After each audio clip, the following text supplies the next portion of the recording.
Despite over 2,500 cases of coronavirus and a 7,000 poll worker shortage, Wisconsin is holding an in-person election today. The governor had attempted to move the election entirely to mail-in ballot, but after two separate state and U.S. Supreme Court rulings on related cases, the election will proceed without any adjustments. So that includes no solution to resolve the backlog of mail-in ballot requests for residents who don't want to risk infection while voting. And Amber McReynolds, she's the CEO of Vote at Home, and she joins us now via Skype with her thoughts. Amber, thanks for joining us. We really appreciate it. Great to be here. Absolutely. Amber, so let's start. I mean, there's this kind of like a dizzying array of facts around this. So as I understand it, the Wisconsin governor refused to take a position on the election, leaving it to the legislature, then decided 24 hours kind of before he tried to cancel it, moved to all-in voting. Then there were there were several state and federal cases all involved here. But the end result is that people are voting. What is it so that you and your organization have been advocating for, and just, you know, highlighting what the danger is of this type of situation? Sure. Well, we've been, for the past few years, actually working with state and local election officials as well as policymakers to improve vote-at-home systems, meaning mailing voters a ballot, but also providing in-person options to voters that want to use that, drop box options, and multiple ways for voters to engage and move with the process. So our entire mission is to help voters with the voting process, improve the experience. And I think what Wisconsin demonstrates for all of us today is what happens when there's confusion in the process, what happens when political leadership doesn't make decisions in a timely manner so that election officials can actually deliver on the services that they provide in terms of voting support for voters. And then the confusion that can come with and among voters not understanding or not knowing what's happening on a daily basis.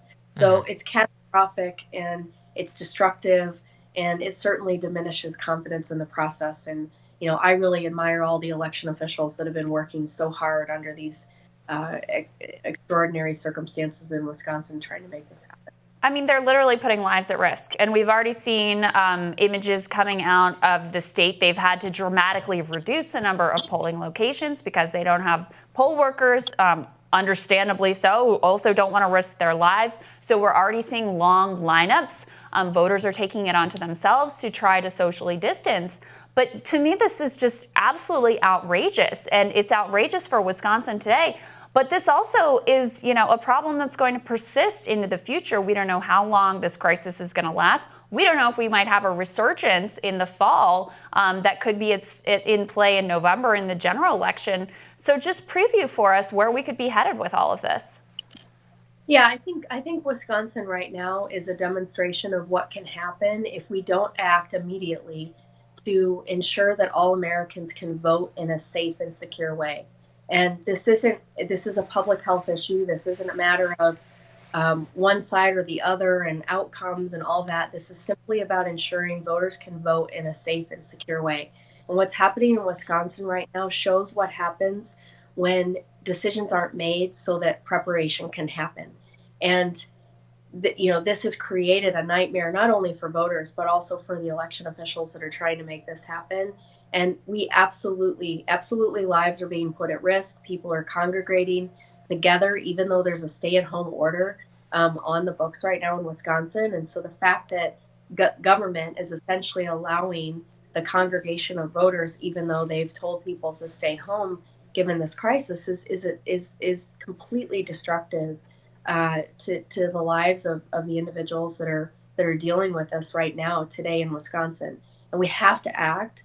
And local election officials, state officials need the funding and the support to make that happen. This is an unprecedented crisis, and it requires extraordinary action to make sure voters can vote in a safe and secure way. And Amber, I mean, realistically, though, would it be possible to get an infrastructure in place nationally by November? Because that's one of the discussions we're having right now. We don't know what the nation's going to look like by that time. But I mean, realistically, would it be able, since we have 50 different states, 50 different election bureaus, 50 different processes, for you to get this into place? It just seems like it's going to be a mess regardless. Well, no, we do have time to address this issue. We have time to prepare, but decisions need to happen now. Funding needs to be allocated right now.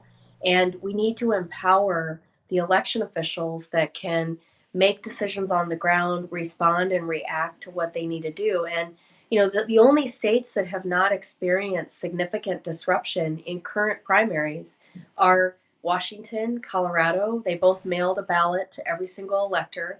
Washington had their primary on March 10th in the middle of the pandemic starting to spin up in that state. And there's 4 other states that are currently conducting their presidential preference primaries, namely Hawaii, Wyoming, Alaska, and Kansas. And voters are voting. 3 of those just technically completed yesterday, and then they're in the process of counting their ballots. And Kansas is coming up. And the only changes they've made is to reduce in-person options because they had mailed a ballot to every elector. So their systems were resilient and able to respond and deal with this type of public health crisis. I think clearly Wisconsin should have pushed the election back, but that decision should have been made a few weeks ago, not last night, not 2 days ago, not all of that, and given everyone an opportunity by sending everyone a ballot automatically instead of making voters sort of go through this 2-step process that they just did to request a ballot. And Amber, one of the pushbacks that I've seen on mail-in balloting is the potential for fraud. Just to alleviate people's concerns there or address, is that a real issue? Have we seen any problems with that in terms of a mail-in balloting process? Sure. Well, vote at home and voter fraud generally is not a prevalent issue across America, and we've got lots of studies that show that. I was the director of elections in Denver for many years, and Colorado did not see a rise in fraudulent activity or things that needed to be investigated when we went to this model. That's the same in other Western states as well. And the way to address or alleviate concerns around that and frankly secure the process in the system is to look at it in a holistic way. And so you want to go and diagnose, what are the issues that are at risk, or how do we prevent any of those things from happening? And a lot of it actually goes to voter registration and sort of what that process looks like. And so things like automatic registration and updates through the National Change of Address database and sort of those activities that not only help voters, but also make sure the lists are up to date, are critical in making sure that we can get a ballot to voters effectively.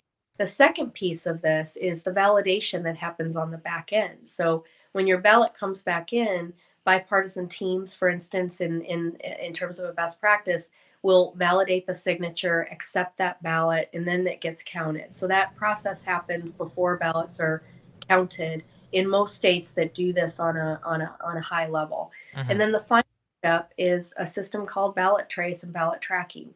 We created that when I was the director back in Denver. And now a lot of states have that, including California, Virginia. A lot of states offer what's called ballot tracking. That gives voters full end-to-end transparency around where their ballot is through the post office and then all the way back again. And so all of those measures go into making the system more secure, more effective.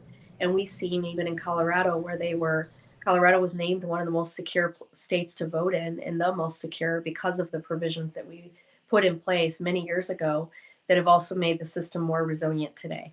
Yeah. Very interesting. Thank you, Amber. So important. Amber, thank you so much. Appreciate the update. Thank you. We'll have more Rising for you right after this.